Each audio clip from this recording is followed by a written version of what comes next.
Bonjour à tous et bienvenue, moi c'est Ankogem et j'espère que vous allez bien. Alors aujourd'hui, bienvenue encore sur ma page YouTube. Alors aujourd'hui, comme vous avez pu le voir dans le titre, nous allons parler du phénomène Xavier. Alors je vais vous expliquer tout en long et en large. J'espère que vous êtes prêts. Let's go! Xavier. Vous l'avez sûrement vu sur les réseaux sociaux. Et oui, le visage de cet Indien qui intrigue tout le monde. Mais qui est-il vraiment et pourquoi cette hype autour de lui? Un jour de l'an 2013, le compte Twitter du nom de Pakalu Papito est créé. Hello Twitter, I'm single.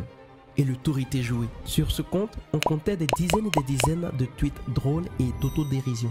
Tweets qui lui ont valu d'atteindre les 2 millions d'abonnés avant d'être aux grandes dames de ses fans suspendus par Twitter en 2018. Mais avant qu'il disparaisse, il avait déjà colonisé la quasi-totalité des plateformes et tout le monde parlait de ses publications, que ce soit dans les blogs ou sur les forums.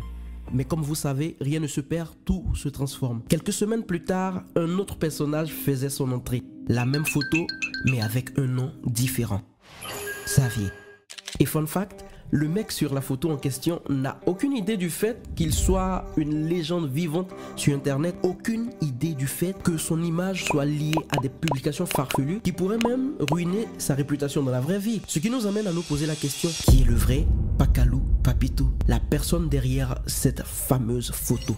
En effet, après avoir épluché internet, je suis tombé sur une publication de 9gag, lisez plutôt 9gag, qui pensait avoir trouvé la vraie identité de Pakalu Papito. Pakalu Papito serait en fait un prof du nom de Om Prakash qui travaillait à l'Institut indien de technologie de Kanpur. Et pour appuyer leur dire, ils ont mis la capture du site internet sur laquelle on y voyait la photo de Pakalu en tant que membre du staff de l'université. Mais tout le monde aurait pu faire un montage photo du site et mettre la photo de Pakalu Papito. Donc, direction, go aller visiter le site de l'institut en question pour vérifier si la photo y était vraiment. Mais une fois sur le site de l'université, on y voit un homme Prakash qui a apparemment été promu. On est content pour lui pour ça, en tant que chef de supervision technique, mais impossible de confirmer les dires de la publication vu que la photo n'est plus la même. À vrai dire, ça pourrait être la même personne sur les photos, mais comment en être sûr à 100%?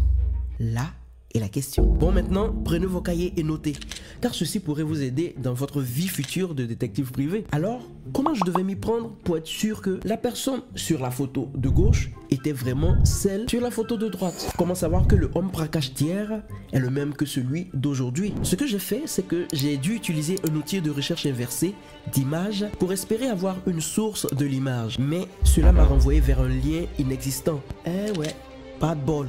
Mais ne soyons pas découragés. Comme on le dit, découragement n'est pas ivoirien. Mais en utilisant cet outil formidable qu'est Wayback Machine ou Wayback Machine, qui te permet d'avoir les anciennes versions d'un site internet, même si celui-ci n'est plus en ligne, j'ai pu avoir la liste du staff du département physique de IIT Kanpur. Et on y trouve notre célèbre Pakalu Papito. Que dire? Om Prakash. En conclusion, Om Prakash est la véritable personne derrière cette photo utilisée par les trolls d'internet. Donc notre Om Prakash de gauche, et bien notre Om Prakash de droite. Ce qui s'est vu être confirmé par ce commentaire, et je cite, il y a une personne il y a 3 ans, je connaissais assez bien Om Prakash quand j'étais au département de physique en tant qu'étudiant en doctorat. Et j'avais fait pas mal de choses à l'atelier de physique où il était responsable. Je suis tombé sur cette photo de lui en tant que Pakalu Papito il y a quelques années et j'étais très étonné et j'avais du mal à y croire. Aujourd'hui, je vois aussi sa photo en tant que Xavier.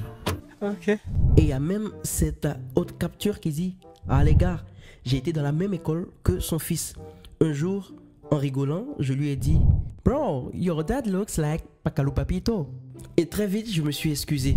Mais il m'a dit « Mais c'est mon père. » Quelqu'un avait juste utilisé sa photo de permis de conduire pour créer une page Facebook. Et cela s'est passé il y a environ 9 à 10 ans. Alors à voir cette deuxième capture, il s'avère qu'il y avait des actions qui avaient été déjà menées. Et je pense bien que c'est pour cela que le premier compte Twitter avait été supprimé. Mais là, l'histoire est à l'échelle internationale. Et je ne pense pas que tous ces profils au nom de Xavier pourraient être supprimés ou suspendus. En tout cas, c'est une histoire vraiment. Pour vous dire que rien ne se perd sur internet, tout y est archivé d'une façon ou d'une autre. Voilà, maintenant vous savez tout sur Xavier.